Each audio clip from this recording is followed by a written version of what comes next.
The mind still boggles over what we asked this man to do.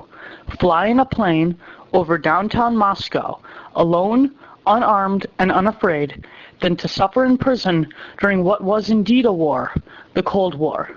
Brigadier General Kevin Chilton. Why then, knowing that such flights were being made, did the President fail to realize the risks of continuing them right up to the summit? Is it because he was not paying sufficient attention? It looks that way. It seems as if the country has been humiliated by absent-mindedness in the highest quarters of the government. Walter Lippmann, reporter for the Boston Globe. On May 1, 1960, an American spy plane was shot down over the Soviet Union. The American government issued a statement downplaying the significance of the incident. Unknown to the Americans, the pilot, Francis Gary Powers, was alive and in Soviet captivity. The following series of events, now known simply as the U-2 incident of 1960, sparked increased distrust with the American government on a national and international level, effectively extending the conflict of the Cold War while delaying any compromise between the United States and the Soviet Union. In 1959, Nikita Khrushchev, then the ruler of the Soviet Union, visited President Dwight D. Eisenhower at Camp David. The visit's purpose? To improve Soviet-U.S. relations, especially between East and West Germany. The conference was a partial success, as no major progress towards peace was made. However, a second conference was planned for May 16th in Paris. Eisenhower was skeptical of Khrushchev's sincerity. He needed proof that the Soviets were ready for peace. To accomplish this, Eisenhower called upon the U-2 espionage program to test the Soviets' resolve.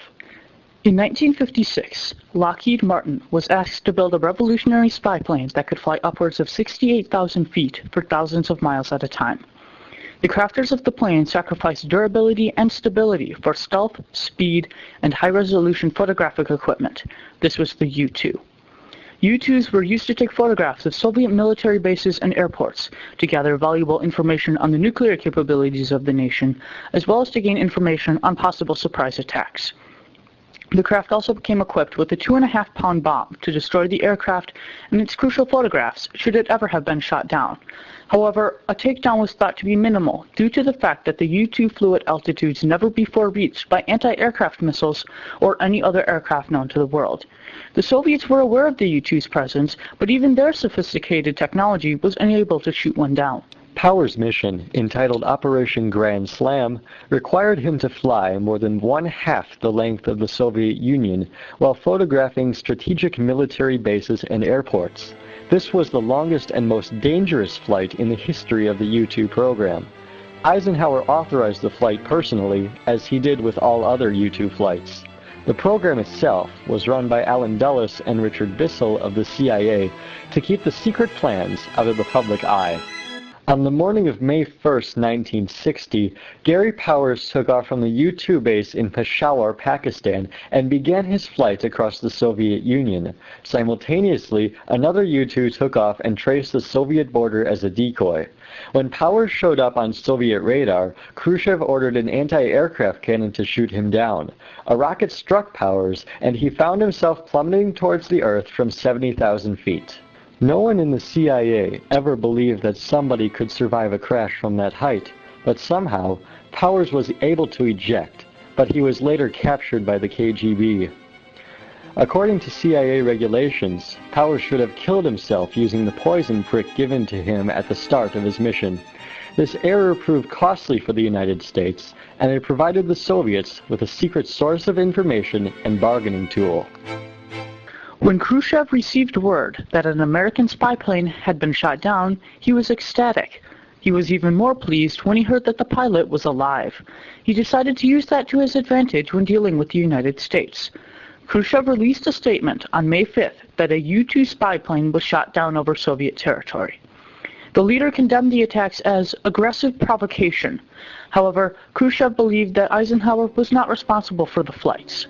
Knowing that Powers was alive, he waited for the United States to make their move. On May 1st, Eisenhower's general, Andrew Goodpaster, informed the president that a U-2 was overdue and probably lost. This prompted the government to release their prepared cover story. On May 5th, the White House released a statement that Francis Gary Powers was doing weather surveillance in Turkey for NASA. Presumed dead by the Americans, it was said that he was having oxygen difficulties and strayed into Soviet airspace. This was the plane that had been shot down. A U-2 was painted in NASA colors and shown to the press to reinforce their statements. 2 days later, Khrushchev sprang his trap. He revealed Powers' fate by saying, "We have the parts of the plane, and we also have the pilot, who is quite alive and kicking." At this point, Eisenhower was caught off guard, setting him up for his crucial mistake. Following suggestions from Secretary of State Christian Herter, Eisenhower allowed the State Department to deny government involvement with the program. Eisenhower's denial of involvement with the U-2 flights fueled disgust with the American government on both a national and international level. Members within the Senate criticized Eisenhower, including Democrat Adlai Stevenson. Stevenson said that the administration has acutely embarrassed our allies and endangered our bases. They have helped make successful negotiations with the Russians, negotiations that are vital to our survival, impossible so long as they are in power. We cannot sweep this whole sorry mess under the rug in the name of national unity. Eisenhower was also chided by the press, especially by Walter Lippmann, who wrote, "The damage to our prestige would be irreparable if we all rallied around the president and pretended to think that there was nothing seriously wrong. It is the dissenters and the critics and the opposition who can restore the world's respect for American competence." On an international level, Khrushchev said, "To hear President Eisenhower, it would seem that the question of whether American military planes will or will not overfly the USSR depends on him and him alone. We shall shoot those planes down, we shall deal shattering blows at the bases once they come, and at those who set up those bases." Eisenhower defended himself against these statements, saying that the cover-up was imperative for safety of the pilot as well as the mission. He also accused Khrushchev of blowing it out of proportion, saying that Khrushchev previously knew of the flights prior to the Powers incident. In the president's mind, Khrushchev was trying to wreck the upcoming Paris conference. Secretary of State Herter also defended Eisenhower, saying, "As long as the Russians keep their society tightly closed and rigorously controlled, with threats of mass destruction frequently voiced by Soviet leadership, the government of the U.S. would be derelict in its responsibility to take such measures as are possible unilaterally to lessen and to overcome the danger of a surprise attack." Nevertheless, the Paris summit was a complete failure. The meeting between Khrushchev, Eisenhower, Prime Minister Harold Macmillan of the United Kingdom, and President Charles de Gaulle of France was hindered by the U-2 incident. Macmillan defended Eisenhower against Khrushchev's allegations, saying, "All espionage is in effect a violation of sovereignty, and espionage is an unpleasant fact of life." De Gaulle also attacked Khrushchev by saying, "Yesterday, that satellite you launched just before you left Moscow to impress us overflew the skies of France 18 times without my permission. How do I know you do not have cameras aboard which are taking pictures of my country?" Khrushchev retorted by declaring, "When the government of one of the great powers declares bluntly that its policy is intrusion into the territory of another great power with espionage and sabotage purposes, it is clear that the declaration of such a policy dooms the summit conference to complete failure in advance." Khrushchev demanded Eisenhower's apology, and when it was not received, he stormed out of the summit, collapsing the power's progress in his wrath.